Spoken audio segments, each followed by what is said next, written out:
Hello दोस्तों, सभी को जो है जोहार। आज हम लोग बात करने वाले हैं कुड़मी वर्सेस आदिवासी समाज। 20 सितंबर के बाद से जो आदिवासी समाज द्वारा लगातार विरोध आक्रोश रैली किया जा रहा है, उससे बहुत सारे क्वेश्चंस बाहर निकल के आ रहे हैं। हम उन क्वेश्चंस के बारे में बात करेंगे और उन सारे क्वेश्चंस का आंसर करने का कोशिश करेंगे। सबसे पहली बात करेंगे कि इनका जो कुड़मी समुदाय है, इनका जो डिमांड है वो लीगल है या भी नहीं। तो काफ़ी सारे रिसर्चेज के बाद में पता चलता है कि इनका जो डिमांड है वो लीगल है, क्योंकि इनके पास स्ट्रॉन्ग बेस है। से जो सेंसस चालू हुआ उसके बाद 1913 का गैजेट, 1931 तक ट्राइबल प्रिमिटिव ट्राइब की सूची में होना, ये सारे तथ्य, सारे प्रमाण इनके पास अवेलेबल है। फिर अचानक 1941 में सेकेंड वर्ल्ड वार के कारण जो है सेंसस अधूरा रह गया। 90 तो पता नहीं चला। 1950 में अचानक इनको कुड़मी समुदाय को एसटी सूची से बाहर कर दिया जाता है। कहा जाता है कि इनके बारे में पिछले 75 सालों से, यानी कि 1950 से चल रहा है संघर्ष। कुड़मी समुदाय एसटी की सूची में शामिल होने का लगातार संघर्षरत है, बट वो संघर्ष पेपर वाइज नहीं था। कुछ संघर्ष अगर पेपर में देखें तो पेपर में 1989 राजीव गांधी का सरकार, उस समय धनंजय महतो का एक वीडियो से पता चलता है कि उन्होंने जो है लिखित डिमांड किया था। उन्होंने राजीव गांधी से भी मुलाकात किया था, कोई भुट्टा सिंह कुछ समय गृह मंत्री थे, उनसे भी मुलाकात किया था। तो लिखित दस्तावेज उस समय मिलते हैं उस समय का। यानी कि ये जो डिमांड है वो अगर आप मोटा मोटी लेके चलें तो 1989 से ये डिमांड है। तो ये नहीं कह सकते हैं कि ये कल परसों का डिमांड है। और उनके पास तमाम तथ्य हैं, उनके पास तमाम डेटा है और बहुत स्ट्रॉन्ग डेटा है। अब आदिवासी समाज द्वारा जो विरोध रैली या आक्रोश रैली कहें, उनसे कुछ कुछ सवाल बाहर निकल रहे हैं। उन सवालों का जवाब देना बहुत ज़रूरी हो जाता है।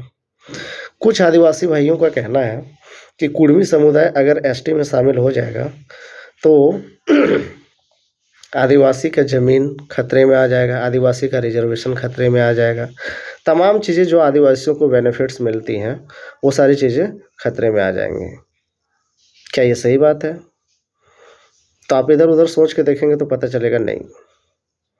अगर कुड़मी महतो एसटी की सूची में शामिल हो गया मान लो, तो इतना आसान बात है कि जाके किसी का भी ज़मीन आप खरीद लीजिएगा। सारा के सारा ज़मीन जो है सीएनटी एक्ट में आता है। सीएनटी एक्ट के कुछ प्रावधान है, कुछ नियम है, उसके तहत ही आप खरीद पाएंगे। और जब तक अगला बेचेगा नहीं तब तक आप खरीदेंगे कहाँ से? बात रही आरक्षण की, तो आरक्षण जब कुड़मी समुदाय इतना बड़ा एकल आबादी क्षेत्र जब ओबीसी से एसटी सूची में शामिल होगा तो ये अपने साथ कुछ आरक्षण भी लेके आएगा। और अगर आपको आरक्षण का डर है तो आप ये डिमांड करें ना कि जो भी अभी हमको 26 से 28% का आरक्षण मिल रहा है, कुड़मी समुदाय जब एसटी सूची में शामिल हो जाएगा तो मेरा आरक्षण अल्टर नहीं होना चाहिए। आप ऐसा करें कि ST1 ST2 का सूची बनाएं, ST2 में कुड़मी समुदाय को रखें। जो 26% का आरक्षण है ST1 को मिलेगा, बाकी बात जो आरक्षण बचेगा ST2 को दे दिया जाएगा। ये भी एक रास्ता निकाला जा सकता है। बावजूद उसके बहुत सारे अनर्गल बयान जो हैं आदिवासी समुदाय द्वारा दिए जा रहे हैं। पहले तो रामगढ़ में जो आक्रोश रैली हुआ उसके बाद से ही तरह तरह के वीडियोज बाहर आने लगी। तभी कुड़मी समुदाय के जितने भी लोग हैं वो रिस्पॉन्स में ये भी कुछ गाली गलौज करने लग गए। बट शुरुआत तो आपने किया था ना भाई साहब। 20 सितंबर को जब रेल टेका आंदोलन हुआ, कोई कुड़मी कोई आदिवासी को टारगेट किया, एक भी लफ्ज़ बोला नहीं बोला। क्यों? क्योंकि आदिवासियों से उनका लड़ाई नहीं है, उनका डिमांड डायरेक्ट केंद्र सरकार से है। केंद्र सरकार, और ये डिमांड ऐसे पूरा तो होने वाला है नहीं, संसद में पास करना पड़ेगा। संसद में पास करने के बाद राष्ट्रपति के पास जाएगा, और संसद में अपर हाउस लोअर हाउस दोनों जगह से पास होने के बाद राष्ट्रपति का हस्ताक्षर चाहिए। उसके बाद भी किसी को प्रॉब्लम हो तो PIL दाखिल करके कोर्ट में मामला को पहुंचाया जा सकता है। अगर आपके पास स्ट्रॉन्ग एविडेंस है कि नहीं कुड़मी जो है एसटी की जितने भी तमाम कंडीशंस हैं वो फुलफिल नहीं करती हैं तो फिर इनका मांग रद्द हो सकता है। तो आपका बेवजह जो है कुर्मी के खिलाफ आंदोलन करना ये बेबुनियाद है, ये आपका एनर्जी लॉस करेगा और कुछ नहीं। आपको आंदोलन करना है, आप सरकार के खिलाफ कीजिए कि इसको शामिल कीजिएगा तो इन सारे कंडीशंस के साथ में कीजिएगा, अदरवाइज नहीं कीजिएगा। और नहीं कीजिएगा तो क्यों नहीं कीजिएगा, ये सारे प्रूफ्स हम आपको प्रोवाइड करते हैं। ये सारे कंडीशंस हैं जो कि फुलफिल नहीं करते कुर्मी समुदाय, जिसके कारण आपको इनको अनुसूचित जनजातियों के लिस्ट में शामिल नहीं करना है। अब बहुत सारे लोगों का ये डाउट है कि कुर्मी और कुर्मी सेम है, कुड़मी और कुरमी। तो एक हमारे भाई साहब, क्या नाम है उनका, वीडियो मैंने देखा, उन्होंने साफ साफ क्लियर किया था कि कुर्मी और कुर्मी दोनों सेम नहीं है। कुर्मी पूरे हिंदुस्तान में रहता है, हिंदुस्तान के अलग अलग पार्ट्स में रहता है, अप्रोक्स हर एक स्टेट्स में मिल जाएंगे आपको। बट कुर्मी सिर्फ और सिर्फ छोटा नागपुर पठार में वास करते हैं। छोटा नागपुर पठार में कौन कौन से जगह आ जाते हैं, झारखंड आ जाता है, झारखंड फिर वेस्ट बंगाल का 2-3 ज़िले आ जाते हैं, जैसे पुरुलिया हो गया, उड़ीसा का मयूरभंज सुंदरगढ़ का एरिया आ गया। ये छोटा नागपुर पठार के अंतर्गत आते हैं और यहीं पे वास करते हैं कुर्मी। अब कुर्मी और कुर्मी में अंतर मैं बताता हूँ आपको। कुर्मी तो ऑल ओवर इंडिया में पाया जाता है, कुर्मी सिर्फ छोटा नागपुर पठार में पाया जाता है। कुर्मी जो है वो एनेक्चर 1 में आता है, जबकि कुर्मी है वो एनेक्चर 2 में आता है। कुर्मी जो है उनके खान पान में सुअर नहीं आता। छोटा नागपुर का कुर्मी जो है ना वो सुअर खाता है। ये कल्चरल डिफरेंस है, खान पान का डिफरेंस है। अगर कुर्मी और कुर्मी दोनों साथ होते हैं तो जब बिहार और झारखंड अलग नहीं हुआ उस समय यहाँ के कुर्मियों का बेटी माटी का रिश्ता होना चाहिए बिहार के कुर्मियों के साथ में। बट ऐसा आपको एक भी एग्जाम्पल देखने को नहीं मिलेगा। इससे क्या साबित है? इससे साबित यही होता है कि दोनों कम्युनिटीज डिफरेंट है, सेम नहीं है। अब बहुत सारे लोगों का ये कहना है कि नहीं, कुर्मी तो हिंदू रीति रिवाज को फॉलो करता है, वो एसटी में कैसे शामिल हो सकता है? ऐसा नहीं है। कुर्मी ही है जो अभी तक रूढ़िवादी परंपरा को फॉलो करते आ रहा है। आप आदिवासी तो बहुत फॉलो करते थे, बट आप लोगों में रूढ़िवादी परंपरा को त्यागने का जो स्पीड चल रहा है, जो रेट चल रहा है, वो बहुत हाई है। आप क्रिश्चियनिटी को अपना रहे हैं। आप गुमला लोहरदगा का जो क्षेत्र है, मोर देन 50% पॉपुलेशन क्रिश्चियनिटी को अपना रहे हैं। आप क्रिश्चियनिटी को अपना रहे हैं, इसका मतलब क्या हुआ? रूढ़ी परंपरा को आप पीछे छोड़ रहे हैं। बावजूद इसके आप एसटी का लाभ ले रहे हैं और किसी को कोई प्रॉब्लम नहीं है। तो रिलीजन तो बेस हो ही नहीं सकता। आपके भी बहुत सारे ज्ञानी बाबू यही कहते हैं कि रिलीजन जो है वो एसटी होने का आधार नहीं हो सकता है। चलो ठीक है, एसटी होने का वास्तव में जो आधार है वो क्या है?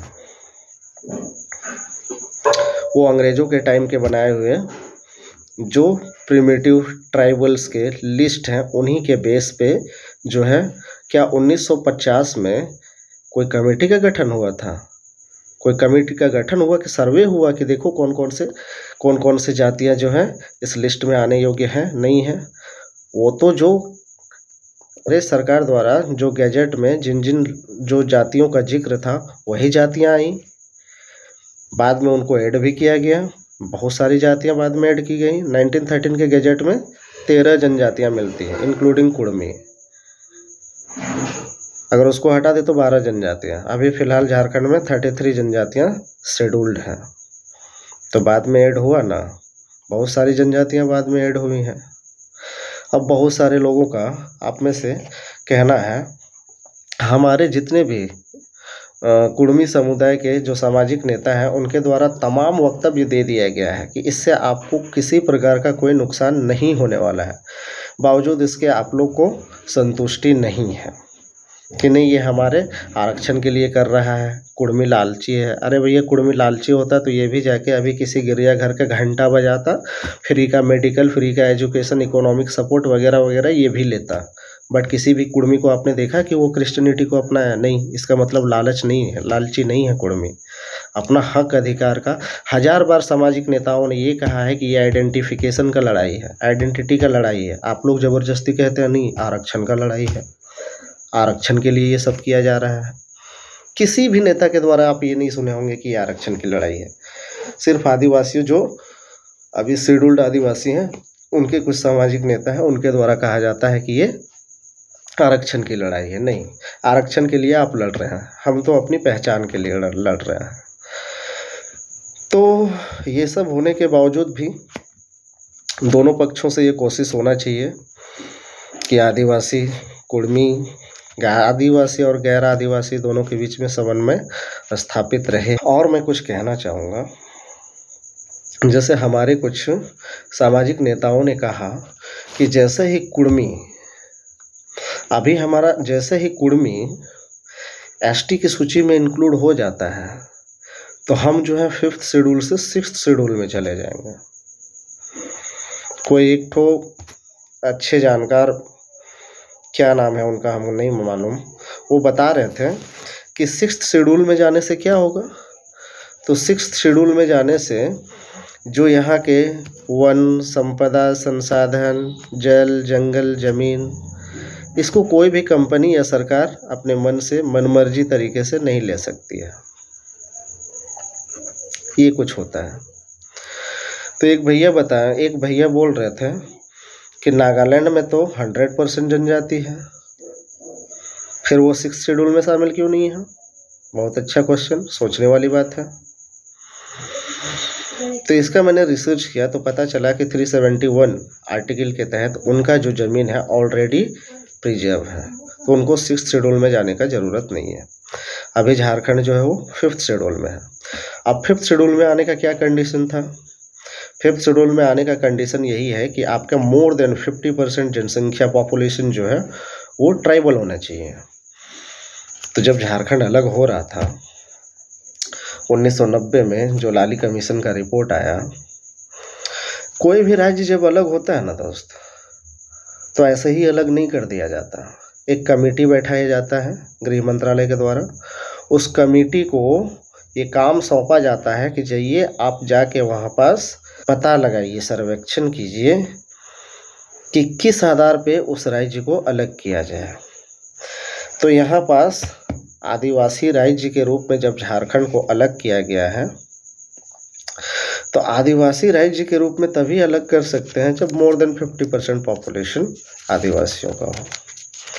तो उन्होंने अपने रिपोर्ट में कहा है कि झारखंड में 26% सरकारी आदिवासी और इसी के अराउंड 26%, 25% गैर सरकारी आदिवासी, ये दोनों मिला के मोर देन 50% हो जाते हैं।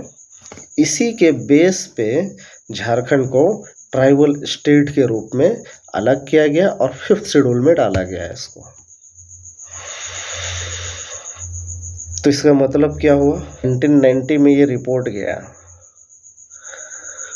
उस समय तो हम गैर सरकारी आदिवासी थे ना। झारखंड अलग हुआ तब भी गैर सरकारी आदिवासी, अभी भी गैर सरकारी आदिवासी है।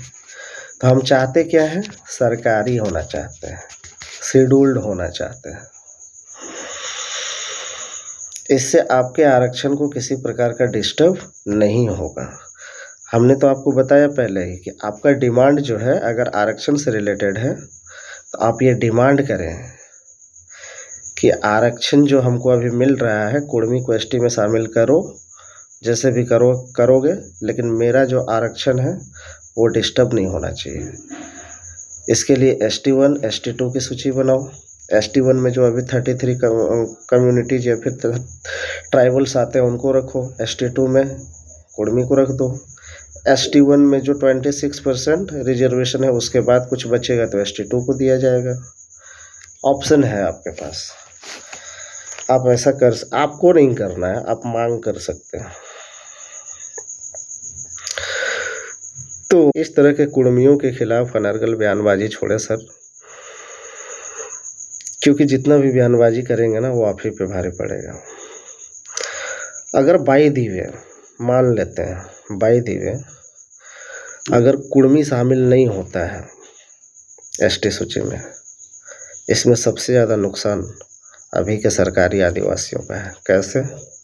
परिसीमन 2026 में होने वाला है, यानी अगले साल।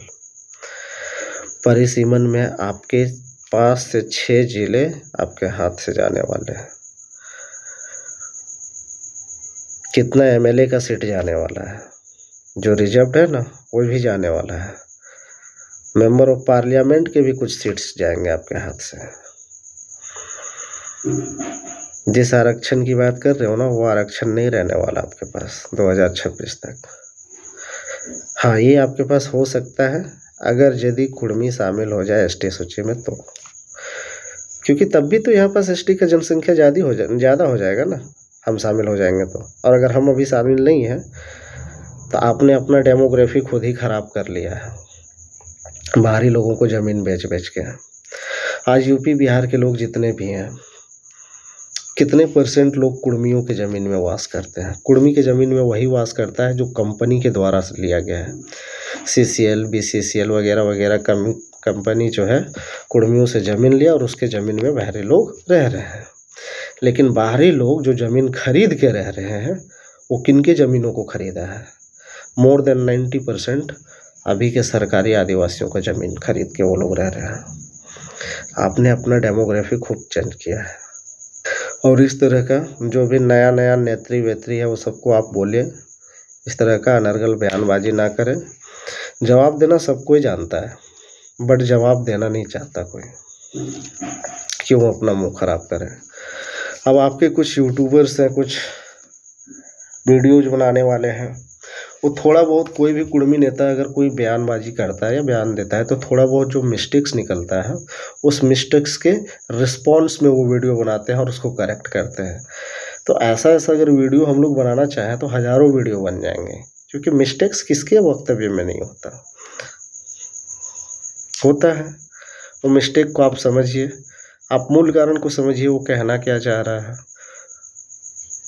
उसके पीछे कोई लॉजिक है या नहीं है। तो कुर्मियों का डिमांड 100% लॉजिकल है, आपका विरोध भी लॉजिकल होगा अगर आप सरकार का विरोध करेंगे। कुर्मियों का विरोध करेंगे तो आपका विरोध इलॉजिकल हो जाएगा। कहना तो बहुत कुछ है, बट वीडियो बहुत लंबा हो जाएगा।